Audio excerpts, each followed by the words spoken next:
I mean, not surprised. You know, we put a lot of hard work into it. We got some great partners who are, you know, helping us bring the league to the world.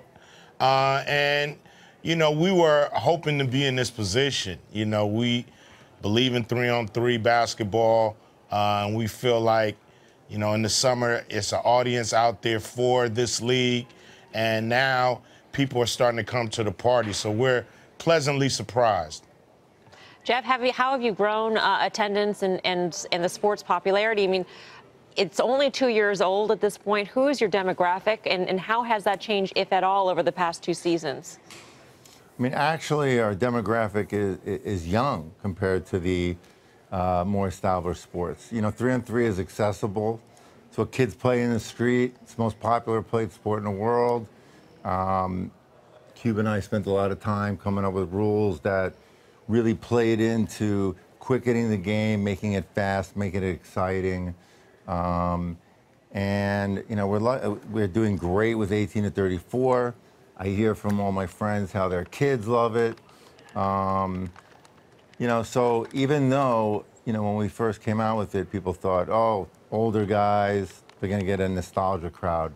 Cube and I always believed in the sport, and the sport is showing itself to resonate with a much younger fan base. I have to say, I could not agree more. My son, who is 12, is a huge fan, watches not all, but he watches a lot of your games, and he likes it. He likes the fact that he can hear the players talk and trash talk sometimes.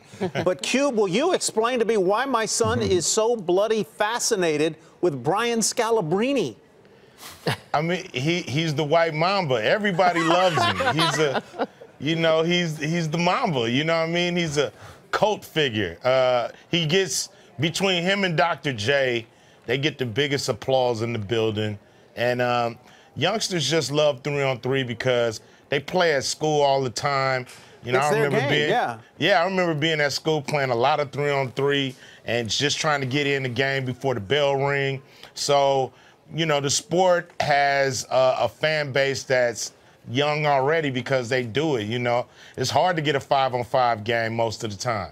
Now, Cube, and I want to get your thoughts as well, Jeff, on this. This is very much about building a pipeline of players in the future. We've heard some buzz about maybe Kobe Bryant, Black Mamba, maybe playing in your league. Is there a possibility we see maybe a LeBron James some years down the line? How exactly do you guys plan on building that pipeline of talent to keep this 3-on-3 league going? I mean, the way to keep it going is that the players have fun, which they are.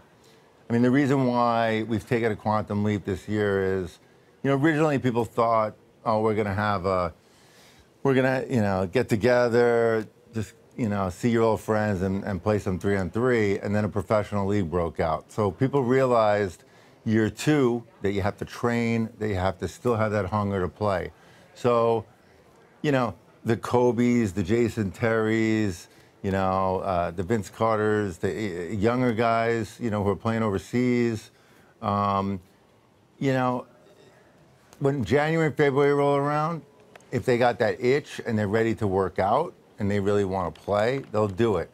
I mean, every year we have guys who tell us now that they're going to do it and then they disappear, and guys who say they're not going to and then they do. So, you know, we know that it's a sport that's working.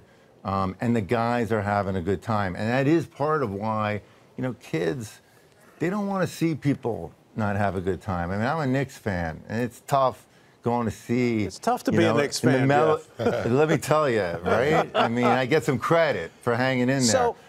So let me ask sort of a business-related question. You guys are putting fannies in the seats. You've got TV contract. What do these players get paid to play? They get paid a flat salary. Everybody gets paid the exact same, players and coach, flat fee, and then we revenue share. You know, you come in first, you get first place money. You come in eighth, you get eighth place money. So, you know, that's the real prize is, you know, this league growing, getting to a place where that revenue sharing is, you know, nothing to sneeze at.